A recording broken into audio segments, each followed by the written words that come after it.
আসসালামু আলাইকুম, মাদার্স কিচেনে সবাইকে স্বাগত জানাচ্ছি নতুন আরেকটি রেসিপি দেখার জন্য। আজকে আমি রান্না করে দেখাবো মোয়া মাছ দিয়ে আলু ভাজি। মোয়া মাছের ভাজিটা দেখতে যতটা সুন্দর হয়েছে, খেতে তার থেকেও বেশি মজার হয়েছে। একবার এভাবে মোয়া মাছের ভাজি রান্না করে দেখবেন, খেতে অনেক ভালো লাগবে।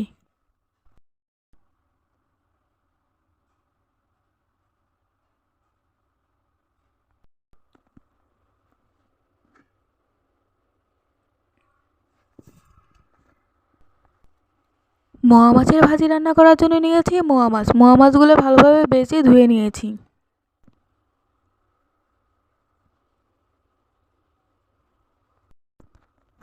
নিয়েছি চিকন করে আলু কেটে।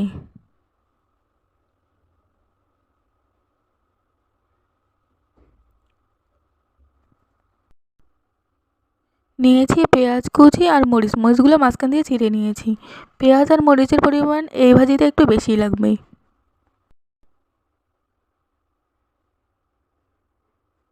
কড়াইয়ের মধ্যে দিয়ে দিচ্ছি কেটে রাখা মরিচ পেস্টগুলো।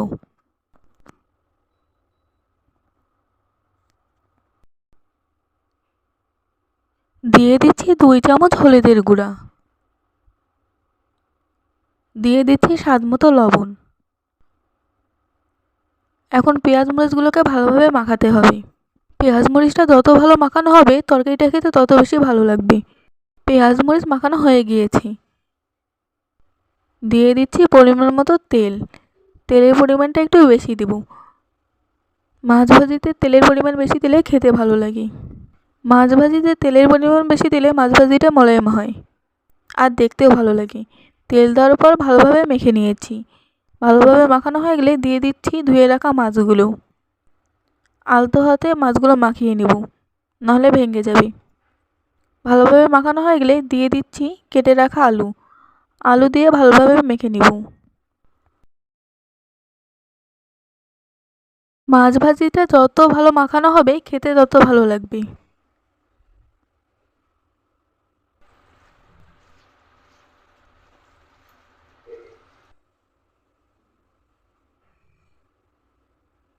ভালোভাবে মাখানো হয়ে গিয়েছে। দিয়ে দেব পরিমাণ মতো পানি।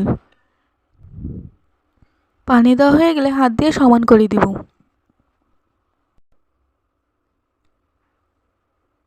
এখন দিয়ে দেব ধনিয়া পাতা।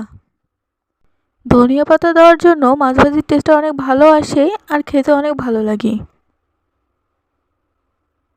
ধনিয়া পাতা দেওয়া হয়ে গেলে ঢাকনা দিয়ে ঢেকে দেব 10 মিনিটের জন্য। ফিরে এলাম 10 মিনিট পর। এখন আলতো হাতে নেড়ে দেব।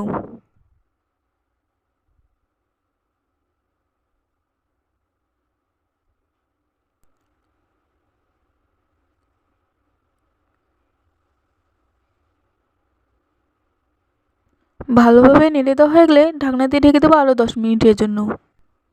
ফিরে এলাম 10 মিনিট পর। মাছ ভাজিটাকে আলতো হাতে নেড়ে দিব। আলতো হাতে নাড়তে হবে, নাহলে ভেঙে যাবে। মাছ ভাজি রান্না করা হয়ে গিয়েছে। এখন প্লেটে ঢেলে পরিবেশন করব। দেখে নিশ্চয়ই বুঝতে পারছেন মাছ ভাজিটা কতটা সুন্দর হয়েছে। দেখতে যতটা সুন্দর হয়েছে খেতে তার থেকে বেশি মজার হয়েছে। একবার এভাবে মাছ ভাজি রান্না করে দেখবেন, খেতে অনেক ভালো লাগবে। আশা করছি আজকের মাছ ভাজির রেসিপি আপনাদের কাছে ভালো লেগেছে। আপনারা যদি আমার ভিডিওটি ফেসবুক থেকে দেখে থাকেন তাহলে লাইক, কমেন্ট, শেয়ার এবং ফলো দিয়ে পাশে থাকবেন। আর ভিডিওটি যদি ইউটিউব থেকে দেখে থাকেন তাহলে লাইক, কমেন্ট, শেয়ার এবং সাবস্ক্রাইব করে পাশে থাকবেন। মাছ ভাজির রেসিপিটি কেমন লাগলো কমেন্ট করে জানাবেন। ধন্যবাদ।